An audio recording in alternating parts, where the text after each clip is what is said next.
Okay, once your neck's nice and dry, we can start to add some colour to this beak. So I love that peachy colour, so I'm going to pick up the cadmium yellow and the madder, and we're going to wet down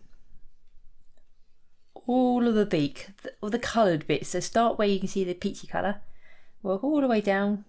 Again, stay carefully within your lines, and don't forget we're going to put that beak a little bit into the body. It doesn't matter at this stage really, because we're not going to put the dark down until the next layer, but get that nice and wet. And then we're just going to do a bit of mixing here, and if you like mixing, then you can mix before you put your colour down, but I'm going to just add it straight on. Again, just keeping your eye open, as it were, for the lighter areas and the darker areas. So I'm going to keep it quite pale at the front. I'm going to add a little bit more strength. You can go down into the dark, what will be the dark area, but we're not really concentrating on that. We're concentrating on getting that peachy colour down, so that's what we're after. So put a little more pink down there. We might give it a little bit more depth. Pick up the orange.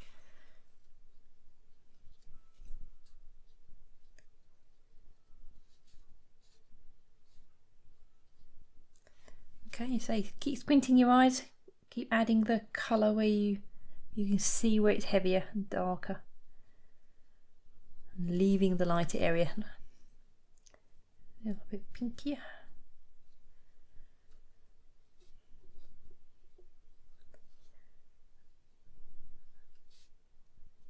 Okay, don't really need, there's nothing terribly complicated about this really, so it's easy to keep dibbling and not getting ourselves anywhere. So what colour there? I think that is about right.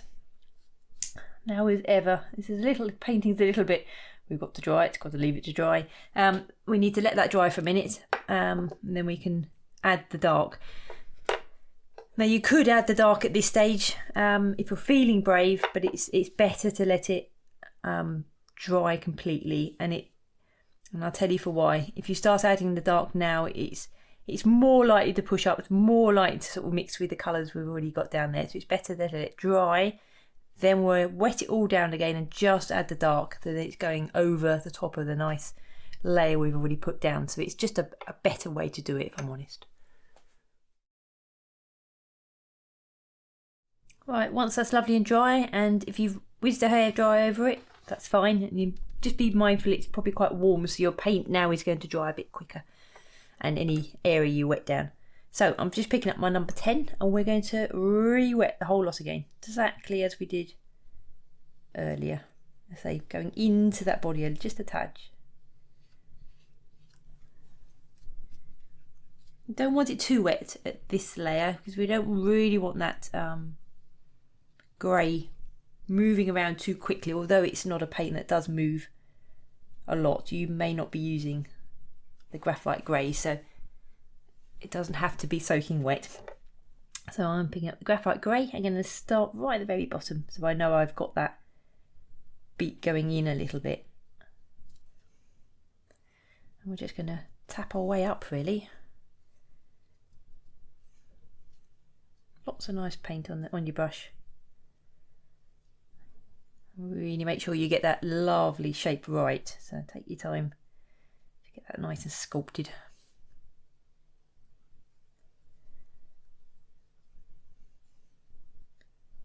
And go just where you can just see the line starting to appear, just stop, and it should just creep over the line and give us that nice, you can see there's a sort of a rough edge, isn't there? So that should work. Just going to swap my little tiny brush and then a little more control, and just make sure I get those edges really lovely and neat and crisp. So the looser some parts are, which obviously the body's very loose, the sort of crisper you need other parts. So make sure you take your time to make sure those edges are lovely and crisp and tight.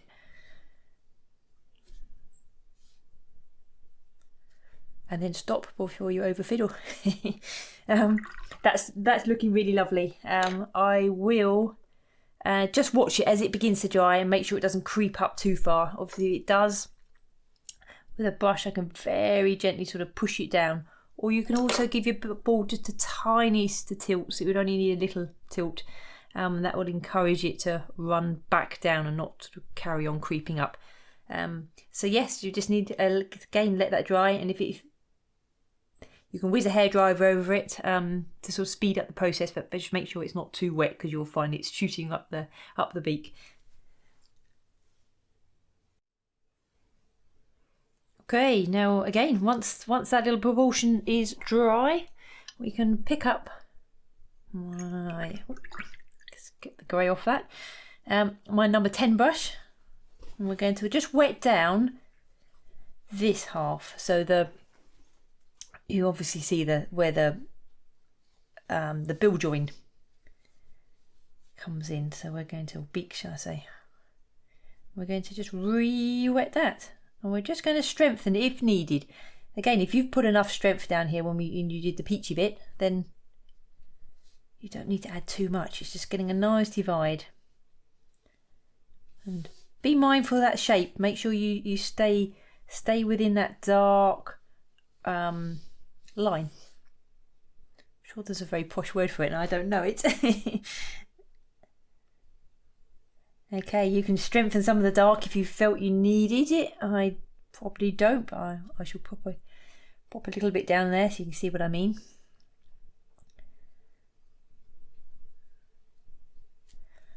And again, make sure your brush is nice and clean, and then we can add a bit more strength this side as well if you felt you needed it.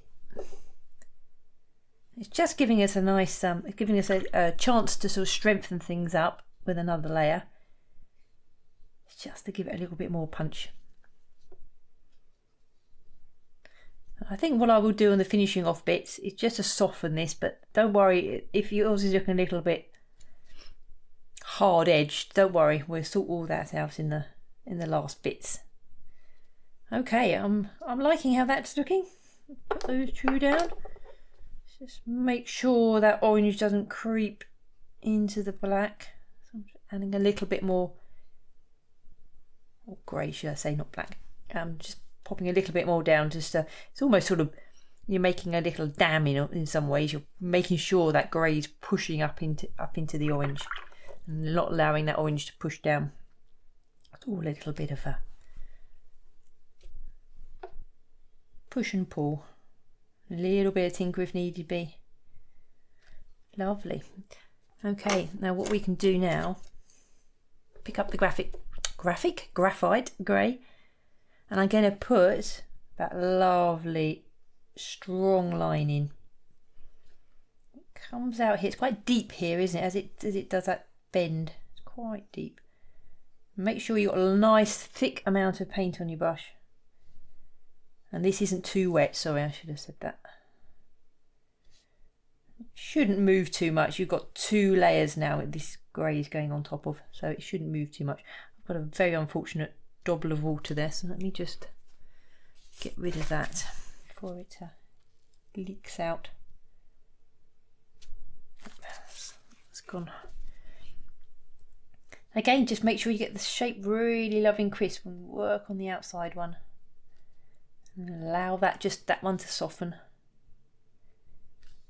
And also, don't want this as quite as strong, but there's a little, I can see where I'm getting my dribbles running along the brush. Okay, we don't want this as thick or as prominent, but there's the nostril line here. There's also very fine, again, make sure this is very fine, very soft. There's a little line that runs there, isn't there? Out there.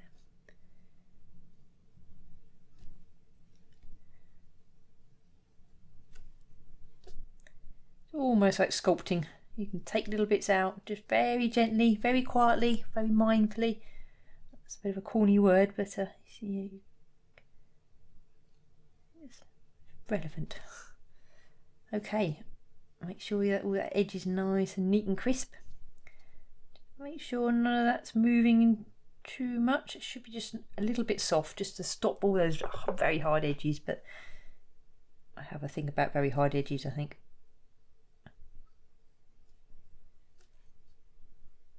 Okay, again, I'm going to allow that to dry on its own. I'm not going to put a hairdryer over it too soon.